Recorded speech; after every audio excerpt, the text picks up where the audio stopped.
Namaskar. A warm welcome to World News in Indian Perspective on All India Radio.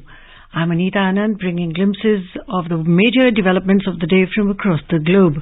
Over the next half an hour, we shall bring you the latest from the world of politics, economy, sports, entertainment, and more. The headlines. Indian Prime Minister Narendra Modi calls for human-centric development at the virtual summit for Global South. WHO urges Southeast Asian nations for urgent action to combat measles. Colorful kites swarm the skies at the G20-themed International Kite Festival celebrations in western Indian state of Gujarat. India celebrates the festival of Makar Sankranti with great enthusiasm. And in cricket, India to take on Sri Lanka in third and final ODI at Thiruvananthapuram on Sunday.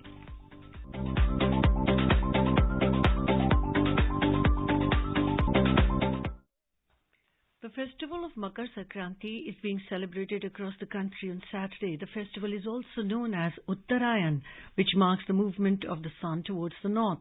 It is celebrated to mark the end of the winter season and commemorates the upcoming harvest season. The festivities include sweets made of rice, jaggery, green gram, and sesame. The festival is known by different names in different parts of the country. Makar Sankranti is celebrated as Pongal in Tamil Nadu and Karnataka, Magh Bihu in Assam, Lodi in Punjab, and Uttarayan, Maghi, and Khichdi in other parts of the country. President Ramnath Kovind, Vice President M. Venkaiah Naidu, and Prime Minister Narendra Modi have extended their greetings and wishes to the citizens on the occasion of Makar Sankranti. Prime Minister Narendra Modi said that developing countries desire globalization that does not create a climate or debt crisis but brings prosperity and well-being of humanity as a whole. The Prime Minister was addressing the concluding session of the Voice of Global South Summit in virtual mode on Friday. Mr. Modi said the summit saw the participation of more than 20 developing countries in a span of 2 days, which is the largest ever virtual gathering of the Global South. He said India's G20 presidency will attempt to voice the views of the Global South. He announced that India will establish a Global South Center of Excellence. The Prime Minister said India will launch a Global South Science and Technology Initiative to share expertise with other developing nations. He informed that during the COVID pandemic, India's Vaccine Maitri initiative supplied Made in India vaccine to over 100 nations. Mr. Modi announced a new Arogya Maitri project. Under this project, India will provide essential medical supplies to any developing country affected by natural disasters or humanitarian crises. External Affairs Minister Dr. S. Jaishankar said India and the Global South not only have a common future but also a common past.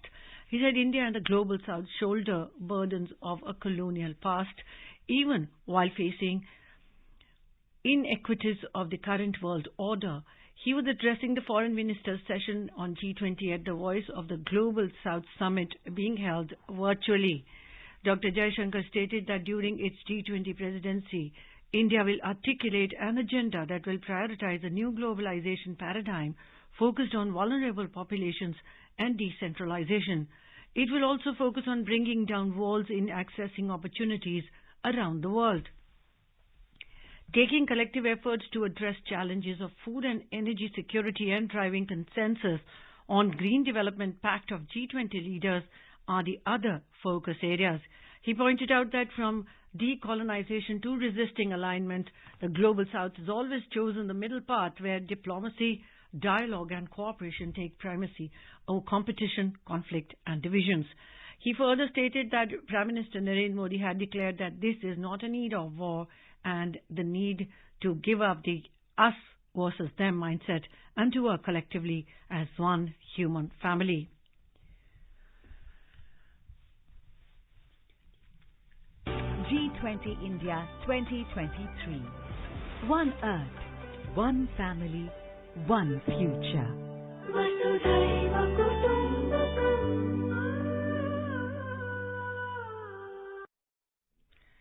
And time now for a recap of the events and developments related to G20 in India this week. The week began with the first meeting of a working group of Global Partnership for Financial Inclusion (GPFI) of G20 under the finance track in Kolkata from 9th to 11th of January.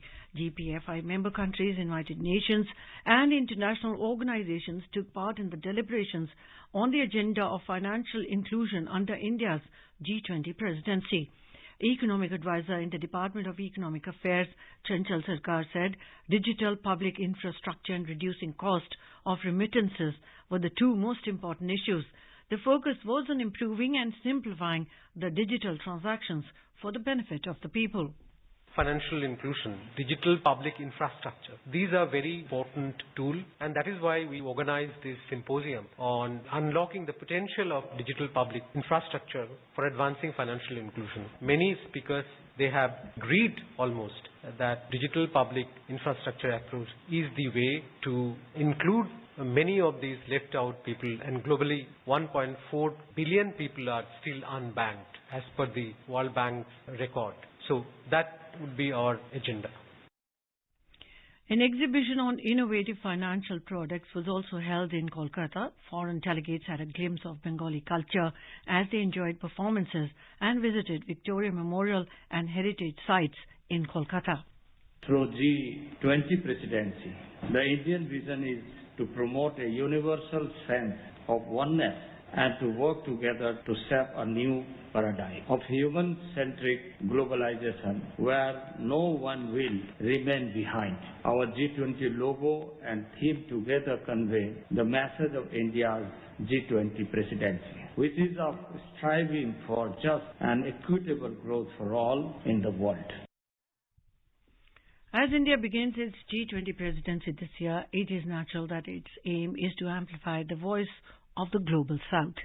India hosted the two-day virtual Voice of Global South Summit on January 12 and 13. The inaugural leaders session was led by Prime Minister Narendra Modi. The theme of the summit was Unity of Voice, Unity of Purpose. In his inaugural address, Prime Minister Modi gave the clarion call for a global agenda of respond, recognize, respect and reform. The idea is to frame an inclusive and balanced international agenda, respect the sovereignty of nations and reform international institutions to make them more relevant. We all appreciate the principle of globalization. Developing countries desire a globalization that does not create climate crisis or debt crisis. We want a globalization that does not lead to unequal distribution of vaccines or over-concentrated global supply chains. We want a globalization that brings well-being to humanity. In a virtual address at the Global South Summit, Bangladesh Prime Minister Sheikh Hasina welcomed India's vision as the president of G20 to ensure inclusive development under the theme One Earth, One Family, One Future. She thanked India for inviting Bangladesh as a guest country to G20 and congratulated Prime Minister Modi for assuming the presidency of G20. Prime Minister Sheikh Hasina said Bangladesh is committed to contributing in Prime Minister Modi's robust initiatives to quicken human-centric development in association with the global leaders. Gujarat Tourism and G20 India partnered for a special G20-themed International Kite Festival 2023. The International Kite Festival 2023 was held at Sabarmati Riverfront. 125 kite flyers from around the world, 65 kite flyers from 14 Indian states, and more than 660 kite flyers from various districts of Gujarat participated in the festival. Cultural performances by local artists added extra charm to the event. Top kite makers and enthusiasts from around the globe, including G20 members, came together to celebrate the festival with great enthusiasm. Australia, Canada, France, Russia, Germany, Israel, Egypt, Denmark, New Zealand, Indonesia, Italy, Mexico, South Africa, Iraq, Malaysia, Mauritius, Portugal, Switzerland, Sri Lanka, Nepal and Jordan were among the countries which participated in the event. At the inaugural event, Gujarat Chief Minister Bhupendra Patel said that the tradition of the Kite Festival, started by Prime Minister Shri Narendra Modi, has become a global identity today. The Kite Festival this year is being celebrated with the theme of G20, Vasudhaiv Kutumbakam.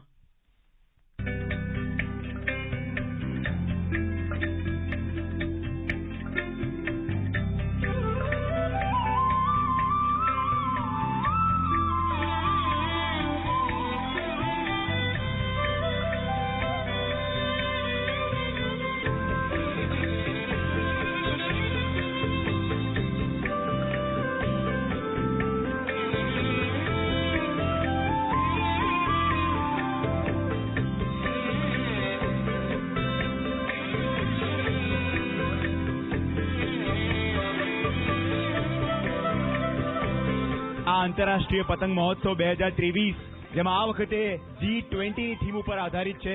વસુધૈવ કુટુંબકમ એનું સૂત્ર છે. One અર્થ, one family, one future.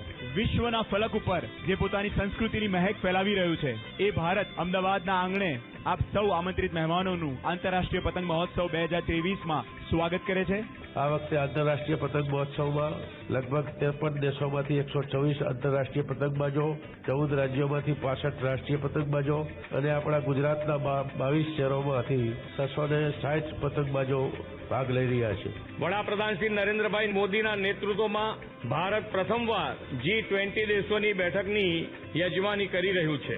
ગુજરાતને પણ G20ની 15 જેટલી બેઠકોની યજમાની કરવાની તક મળી છે. આ યજમાનીનો આનંદ ઉમંગ આપણે કાઇટ ફેસ્ટિવલના માધ્યમથી પ્રસ્તુત કરી રહ્યા છીએ.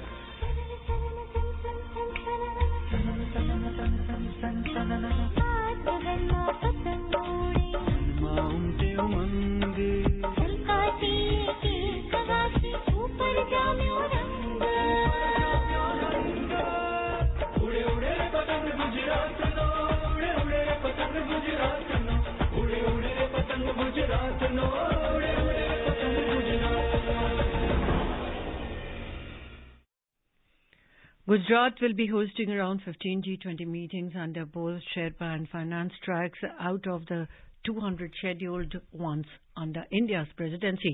The upcoming week will see the first meeting of the G20 Infrastructure Working Group under the finance track in Pune from 16 to 17 January. AIR News spoke to Dr. Manasi Gore of Savitribai Phule University in Pune about the importance of G20 Infrastructure Working Group. First G20 Infrastructure Working Group meeting is being held in Pune on 16th and 17th January 2023. On this backdrop, we are going to have an interaction with Dr. Manasi Gore, Assistant Professor, Department of Economics, Savitribai Phule, Pune University. She is into teaching for 25 years and has also authored 2 books on economics. Madam, I welcome you to the studios of All India Radio. Thank you, sir. Thank you. India has got the presidency of G20 in 2023, but 2023 is also the year to establish India's global leadership. India not only holds the presidency of G20, but in 2023, India also holds the presidency of the Shanghai Cooperation Organization, also known as the SCO, another very important global organization. Similarly, the third one, called the Wassenaar Agreement, is also chaired by India. India was also the President of the United Nations Security Council in 2022. India was also the Chairman of the Executive Council of the World Health Organization. India is present in every important international and regional organization you see in the world today. On this backdrop, we will have a sneak peek into the economic and infrastructural readiness of India to take a lead in G20 and beyond. Madam, what are your observations? Yes. The year 2023 is surely India's global leadership year, and holding the presidency of G20 is very prestigious for India as being one of the fastest growing economy of the world. The position of India in the UN Security Council as well as in the Executive Council of WHO indeed is showing India's very positive role in the global economy. This can be explained by few indicators that prove India's international image with its progress in last couple of decades. And basically this talks about India's economic readiness. If we look at India's position today, it is 5th in the GDP rank with $3.469 trillion of GDP in the year 2022. The GDP growth rate of India had been 6.8% in 2021 and 6.3% in 2022. And if we notice, it is not of any economy of the world, including that of US. The HDI score of India stands at 0.633, which is in medium range. Ease of doing business rank of Indian economy as a whole, it is 63rd, and it indicates that it is very easy to do any business in India, and that is very impressive for the foreign investors. The forex reserves of India stands today at $588 billion. It is having the second largest labor force in the world, amounting to almost 50 crores, and that is a huge amount that we have. It is also a 6th largest manufacturing hub with 2.6% of the global output, and this is how economically India is very ready for this G20 perspective. Yes, quite true. Madam, G20 countries account for 85% of the world's trade. These nations account for 75% of the global GDP. And these nations have 75% of the world's population living in them. It includes all types of nations, both developed and developing. Of course, the decisions taken by them affect the economy of the world. India has raised the issues of black money, financial criminals, corporate tax rates, etc. The various issues raised by India from this forum have been taken seriously by the world. What do you say? Yeah, true. India has globally raised the issues of black money and financial criminals, as you have mentioned, and it has worked within the economy also on these issues, such as corruption, economic disparities, with certain policy measures. I would name few of them, such as digital payments, direct cash transfers to the beneficiaries, Jan Dhan accounts and opening of them, and some of the targeted subsidies that India worked on with this conviction. Yeah, we'll more elaborate on this point only. The World Bank has praised India's economic initiatives in its reports. For example, the digital public infrastructure that India has built in the last 8 years would have taken much longer for any other country. Rupee card, UPI, FASTag, the digital transformation and the progress India has made in a short period of time in terms of startups and unicorns. The G20 forum will definitely be useful for India to present it to the world. Sure. India's development on digital infrastructure is really amazing, as it has been mentioned by the World Bank. Digital payments, online payments and e-commerce has really changed the life of common man in India, which was never ever expected. It has further promoted inclusive growth of the economy. Technological and digital infrastructure has completely changed the way of life by more easy, speedy and cashless transactions for the masses, and this is a great change. This has helped to reduce corruption on a large scale. Even the smallest monetary transaction is accounted by the UPI payments. A small chaiwala or a small tapri, that also is accounted in terms of its transactions, and that is very important. Madam, in terms of demography, Young India is the brand ambassador for Make in India and Atmanirbhar Bharat. Fit India. The country has very high expectations from the youth. They are the big assets for the country. Almost 60% of our population is below 35. So India will be a leading workforce for the world, as you said earlier. What are your suggestions for the youth to benefit from this?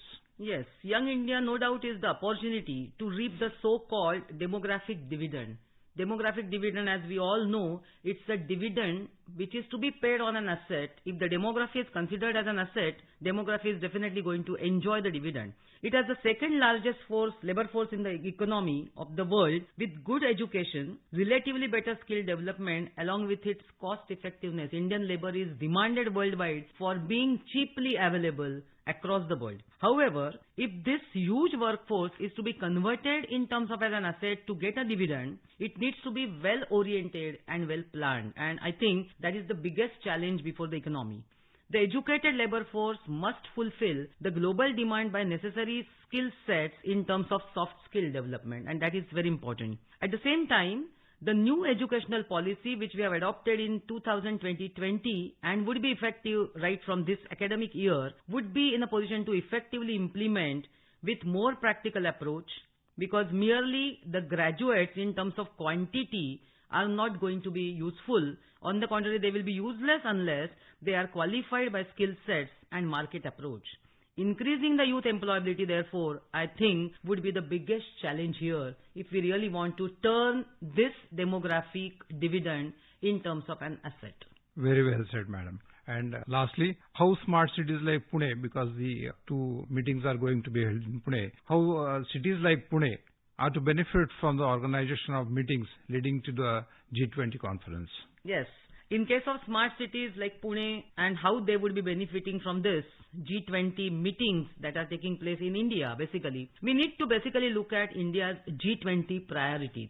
And they all tend to prioritize the smart and sustainable cities and living for the people within them, not only in India, but for the entire globe. If we just look at the theme of India's G20 presidency, it is Vasudhaiva Kutumbakam, yes, which is a Sanskrit concept from Upanishads and which basically means one earth, one family and one future.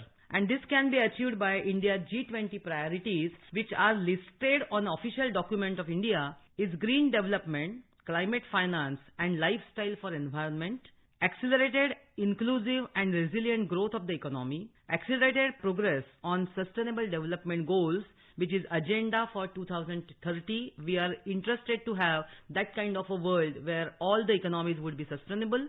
Then technological transformation and digital public infrastructure, multilateral institutions for 21st century, and finally the women-led development. All these priorities, if you look at, they clearly indicate our value for all lives, humans, animals, plants, microorganisms, and their interconnectedness that would enable the sustainable development, of which smart cities along with smart villages is an integral part. And therefore, G20 is a platform where India can showcase its strategies and see to it that the world too reinforces the same as it is. One thing is clear from this, that today there are 193 countries in the world, but everyone wants to partner with India. Today all the European countries as well as all the big advanced developed rich countries need India. Prime Minister Modi had made a very important statement a few months ago that till date the big international organizations used to set their agenda and make their rules, and India followed them scrupulously. Now the situation has changed. Now India is setting the agenda of these international organizations. India is making the rules and the world is following them. I think no one can stop this country from becoming a superpower in the 21st century. And when this country becomes a superpower, every youth in the country will be a brand ambassador of the country. Thank you, Dr. Manasi Gore, for coming to our studios and enlightening our listeners on the niceties about the economic and infrastructural readiness of India to take a lead on the G20 forum. Thank you very much. Thank you. Another important meeting in the next week is under the Sherpa track. The first Health Working Group meeting will be held between 18 and 20 of January in Thiruvananthapuram in Kerala. G20 India 2023. One Earth, one family, one future.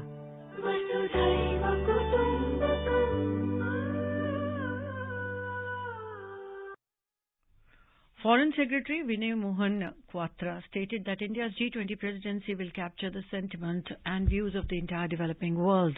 He said that the need for articulating the voice of Global South in international institutions and for reforming them came across clearly during the Voice of Global Summit. Briefing media after the conclusion of the summit on Friday, Mr. Kwatra said a total of 125 countries participated in this new and unique initiative. These included 29 countries from Latin America and the Caribbean, 47 countries from Africa, 7 countries from Europe, 31 countries from Asia, and 11 countries from Oceania.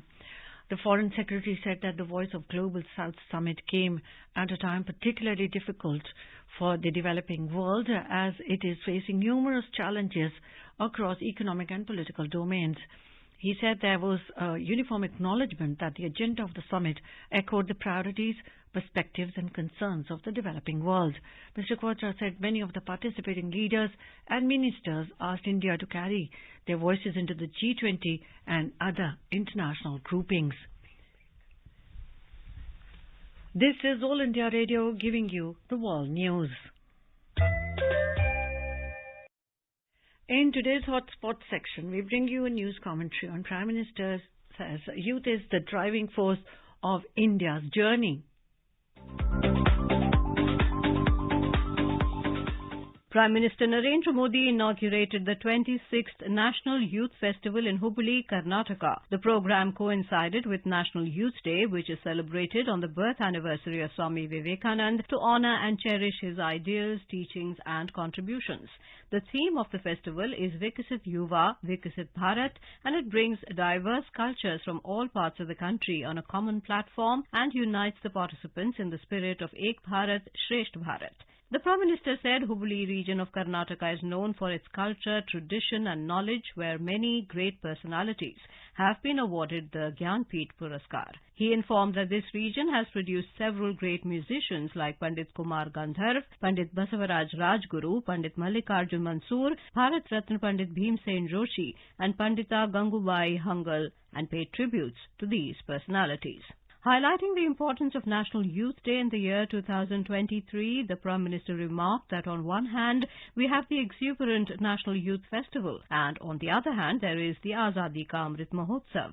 Arise, awake and stop not till the goal is reached, the Prime Minister exclaimed, quoting Swami Vivekanand, and said it is the life mantra of the youth of India, and said that we must emphasize and understand our duties to take the country forward in the Amrit Kal.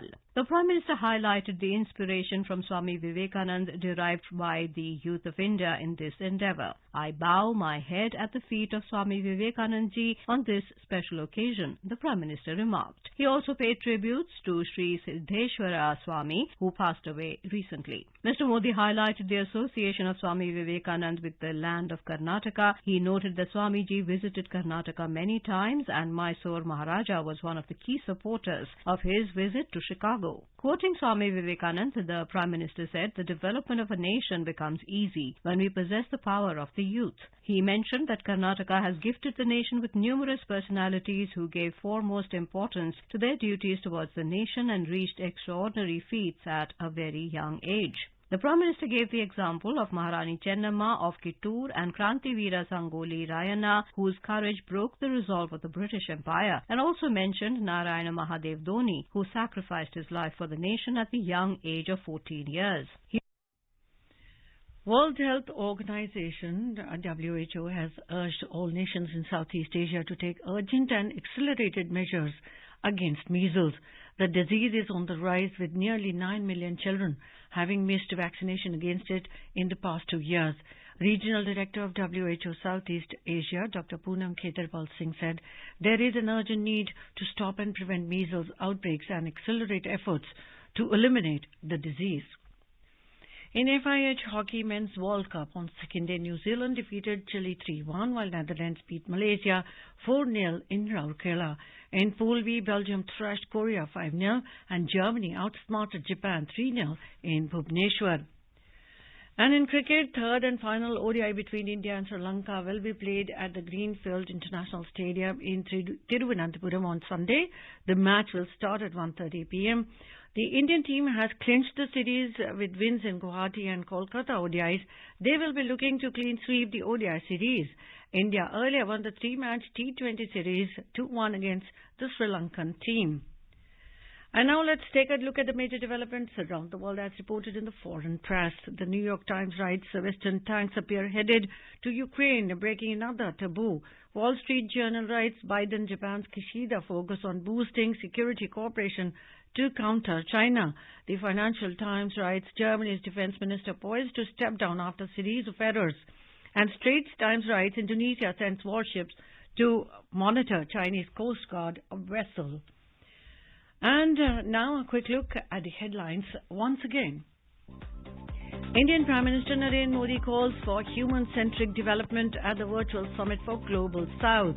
WHO urges Southeast Asian nations for urgent action to combat measles. Colourful kites swarm the skies at the G20-themed International Kite Festival celebrations in western Indian state of Gujarat. India celebrates the festival of Makar Sankranti with great enthusiasm. And in cricket, India to take on Sri Lanka in third and final ODI at Thiruvananthapuram on Sunday.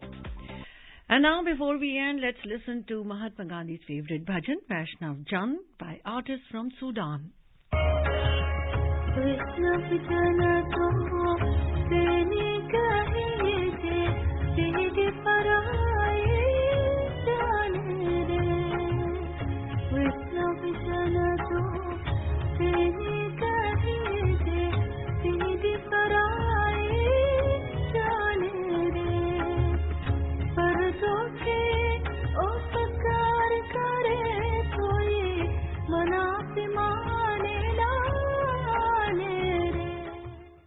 And with that, we end this bulletin. We'll be back at the same time tomorrow with the next edition of World News.